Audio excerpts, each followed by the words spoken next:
কোটা বিরোধী আন্দোলন থেকে পরবর্তীতে সেটি সরকার পতনের আন্দোলনের রূপ নেয়, কিন্তু সেই আন্দোলনের প্রতিটা আন্দোলনের মতোই আমরা বলতে পারি যে ঢাকা বিশ্ববিদ্যালয় এলাকা থেকেই কিন্তু সূত্রপাত ঘটেছিল আন্দোলনটির।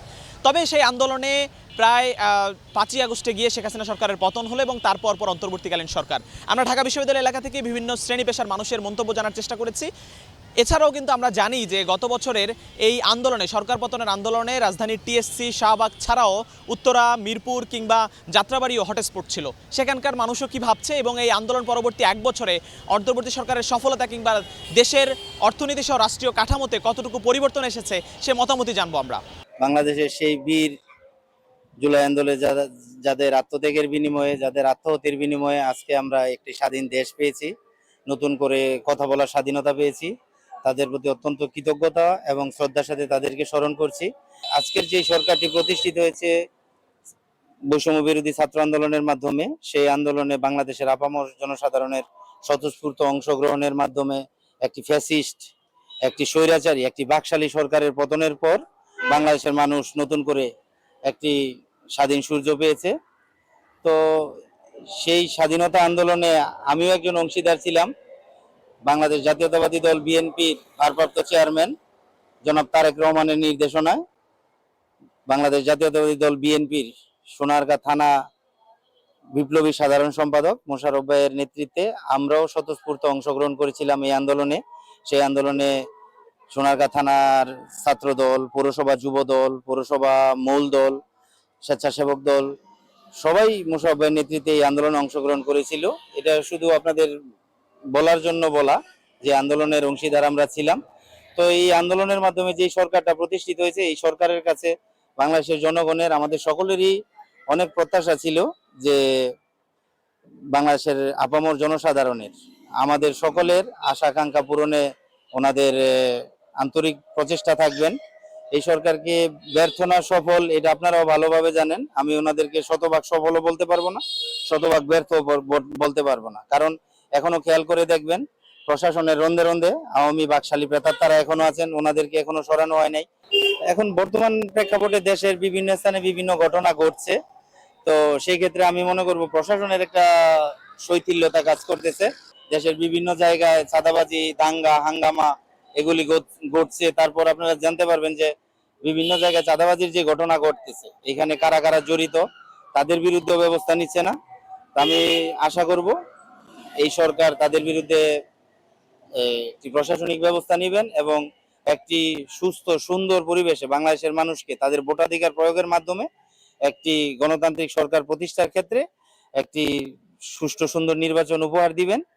বর্তমান সরকার কতটুকু ব্যর্থ, কতটুকু সফল আসলে এক বছরে বলা সম্ভব না, কারণ এক বছরে অনেক কিছুই বলা সম্ভব হয় না।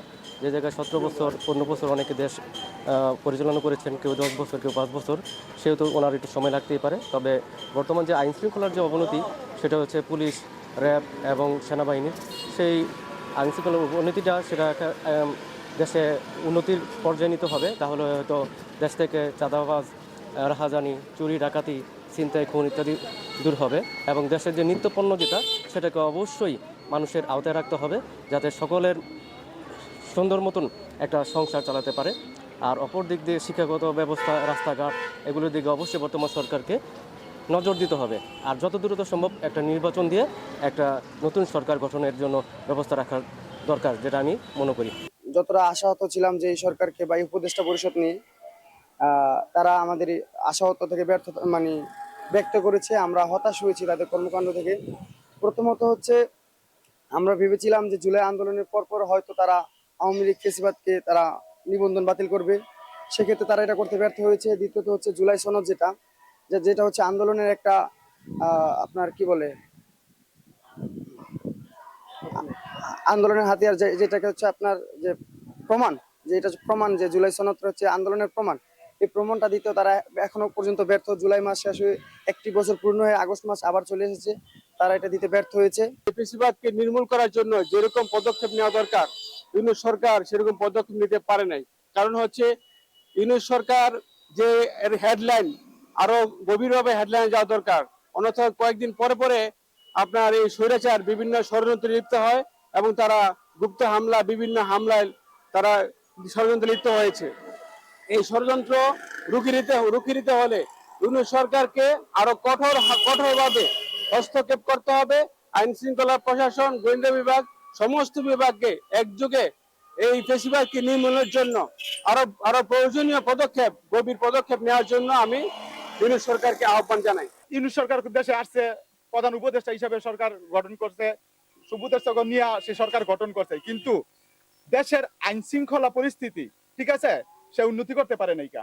আওয়ামী লীগ সরকারের আমলে 15 থেকে 16 বছর খালেদা জিয়া জেল খাটছিল, তখন এই বিএনপির বর্তমান নেতারা কোথায় ছিল? তখন খালেদা জিয়া জেল থেকে বার করতে পারে নাই। ঠিক আছে, বর্তমানে আওয়ামী লীগের দেশ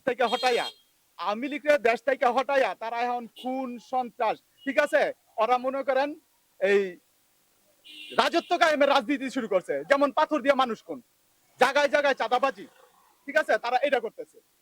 তাই আমি মনে করি ইউনূস সরকার আরো কিছুদিন ক্ষমতায় থাকুক, ক্ষমতায় থাইকা, ঠিক আছে, এই দলগুলো, এই যারা চাঁদাবাজি করতেছে, ঠিক আছে, যেমন কিছু কিছু লোক আছে যারা মনে করেন এই সরকার ঘটানোর জন্য, আওয়ামী লীগ সরকারে দৌড়ানোর জন্য ওরা রাজপথে আন্দোলন করছে, তারপরে মামলা মুকদ্দমা অনেক কিছু করছে, কিন্তু করার পরে এই যারা বর্তমানে অনেক চাঁদাবাজি করতেছে, সন্ত্রাসী করতেছে, তাদের কোনো দেখা ছিল না। এখন যারা দুর্দিনে বেলার হাল ধরলো, এখন বর্তমানে তাদের ছাতা মাথায় দেওয়ার সুযোগ হয়েছে, ওরা উইরাইয়া এখন তাদেরকে ছাতা নিয়া এখন তারা মাথায় দিয়ে বয়ে রয়েছে। এই হলো দেশের অবস্থা। ডক্টর ইউনূস আসছে, আমরা তো ভাবছি যে দেশটা শান্তি থাকবো, ভালো থাকবো, কিন্তু এখন দেখি পরিস্থিতি আরো খারাপ। চুরি ডাকাতি হইতাছে, রাস্তাঘাট অনেক ভাঙাচোরা, আমাদের এই বারোদি এলাকার মধ্যে, সোনারগাঁও এলাকার ও রাস্তাঘাট অনেক ভাঙাচোরা, রাস্তাঘাট তো কোনো ঠিক করার কোনো খবরই নাই। তো আমি বড় করে যেই সরকারে আসুক না কেন, দেশে শান্তি থাকুক, ভালো থাকুক, পরিবেশ সচ্ছল থাকুক। বর্তমান সরকার মোটামুটি ভালো চলতেছে এবং পরিস্থিতি তেমন বেশি ভালো না, অনেক চুরি ডাকাতি চলতেছে এবং নতুন সরকারের একটা প্রয়োজন। ডক্টর ইউনূস সাহেব আরো 5 বছর চালাক, হ্যাঁ, চিন্তা মিন্তা যা আছে দেশ ভালোই চলতেছে। আমরা চাই ইউনূস সরকারই থাকুক। ইলেকশন হইলে যে সব বাংলাদেশে সব সরকারের তো দৈরা, আমরা তো দৈরা বাটফারের দেশ হইয়া, কেউ বাটফারি ছাড়া করতো না। বিগত সরকার ভালোই চালাইছে, খালি যদি মানুষ অত্যাচার না করতো আর চুরিটাতে টাকা পাচার না করতো তাহলে সেই সরকারও ভালো ছিল। আর বাংলাদেশে জাতিগত ব্যবসর ডক্টর ইউনূস স্যার দেশ তো খুব ভালোই চালাইতেছে, কিন্তু আইন প্রশাসন তো খুবই খারাপ অবস্থা। কোনো অভিযোগ করলে পুলিশ আসে না, সেনাবাহিনী আসে না, মানুষ এখন ভয়ে আতঙ্কের মধ্যে আছে। আসলে জিনিসপত্রের দাম মোটামুটি কমই আছে আগের সরকারের তুলনায়, কিন্তু এখন প্রশাসন যদি মানুষদের সেফটি না দেয় তাহলে তো মানুষ থাকতে পারবে না ঠিক মতো। 19শে জুলাই শুক্রবার প্রেস ক্লাব যখন আমরা এই ছাত্রলীগ, যুবলীগ, গুন্ডা লীগ এবং পেটুয়া লীগ, পুলিশ লীগের সাথে যখন আমরা আন্দোলন সংগ্রাম করলাম, তারা চতুর্দিকে আমাদেরকে গুলি বর্ষণ করতেছিল, টিয়ারশেল ছিটতেছিল। এক পর্যায়ে আমরা দৌড়িয়ে যেয়ে রমনা পার্কে আমরা নারিকেল গাছ বেয়ে যেয়ে উঠি। বাংলাদেশ জাতীয়তাবাদী ওলামা দলের সম্মানিত সদস্য সচিব অ্যাডভোকেট আবুল হোসেন সাহেব অসুস্থ হয়ে পড়েন। আমরা কয়েকজন তাকে ধরে রমনা পার্কের ভিতরে গিয়েছি, তিনি পানি করতেছিল। ইতিমধ্যে একজন ভদ্র মহিলার কাছ থেকে একটু পানি আমরা চেয়ে তারপর ওনাকে দিয়েছি। এরকম কঠিন মুহূর্ত আমাদের ছিল এবং আমাদের ওলামা দলের একজন নিহত হয়েছে, আপনার বাটারা থানার একজন নিহত হয়েছে, একজন আলেম, আরো অসংখ্য আহত হয়েছে। এবং ওলামা দলের কেন্দ্রীয় কমিটির সম্মানিত আহ্বায়ক হাফেজ মাওলানা কাজী সেলিম রাজা, তিনি অত্যন্ত বিচক্ষণ ভাবে আমাদেরকে পরিচালনা করেছে। আমরা শান্তিনগর রাজপথে ছিলাম, প্রত্যেকটা প্রোগ্রামে প্রত্যক্ষ পরোক্ষভাবে আমরা জাতীয়তাবাদী ওলামা দল ছিলাম। আমরা মনে করি আল্লাহ রাব্বুল আলামিন আমাদের এই রাজপথে যে আমরা শ্রম দিয়েছি, এই শ্রমের উসিলায় আল্লাহ রাব্বুল আলামিন দয়া করে আমাদের থেকে এই দানব ফেসিদ খুনি হাসিনাকে বিদায় করেছে। আলহামদুলিল্লাহ, মোটামুটি সরকার মোটামুটি আইন শৃঙ্খলা থেকে শুরু করে মোটামুটি বাংলাদেশের সার্বিক উন্নয়নে অনেক ভূমিকা রাখছেন এবং বিশেষ করে দেশের মানুষকে ঐক্যবদ্ধ রাখছেন এবং সকল রাজনৈতিক দলকে ঐক্য নষ্ট করতে দেন নাই, সবাইকে একসাথে করে রেখেছেন। এবং যতই মাঝে মাঝে আমাদের ঐক্য নষ্ট হয়ে যায়, কিন্তু উনি ওনার নিজ চেষ্টায় নিজ ইয়াতে উনি সকলকে ঐক্যবদ্ধ করে রাখেন। তাহলে 1 বছরের ভিতর সরকার প্রায় মোটামুটি ভালোই কাজ করছে, কারণ 1 বছর আগে আমরা যখন দেখছিলাম যে এখানে কেউ কথা বলতে পারতো না ভয়ের কারণে, এখন তারা কথা বলতে পারতেছে। আমগরে এই দেশের সরকার 1 বছর পূর্ণ হলো, যাই মোটামুটি ভালো যাই কাজ করছে খুব ভালোই করছে। তো শেখ হাসিনা যাওয়ার পর যা করছে ভালোই করছে। তো এখন সময় মতো তাড়াতাড়ি নির্বাচনটা দিয়ে দিলে মনে হয় আর একটু ভালো হবে। এ পর্যন্ত যা কাজ করছে অনেক ভালো করছে, আর ওনার যেভাবে বিভিন্ন লোকজনে বাধাগ্রস্ত করতেছে তাতে এর থেকে আর উনি ভালো করার কোনো সুযোগ ছিল না। দেশের জনগণ, আমরা যারা আম পাবলিক আছি, আমরা যেন ভালো থাকি। আমরা কি চাই? আমরা রাস্তাঘাটে একটু ভালো চলাফেরা করতে চাই, বাজার ঘাটে একটু ভালো চলতে চাই, মোটামুটি আমাদের ফ্যামিলিদের নিয়ে একটু ভালো থাকতে চাই, এতটুকুই তো চাই। কিন্তু আজকে দেখা যাচ্ছে এখানে গেলে ধাপ্পাবাজি, ওইখানে গেলে ধাপ্পাবাজি, বিভিন্ন ইয়ার নাম ভাঙিয়ে চাঁদাবাজি করতে চায়।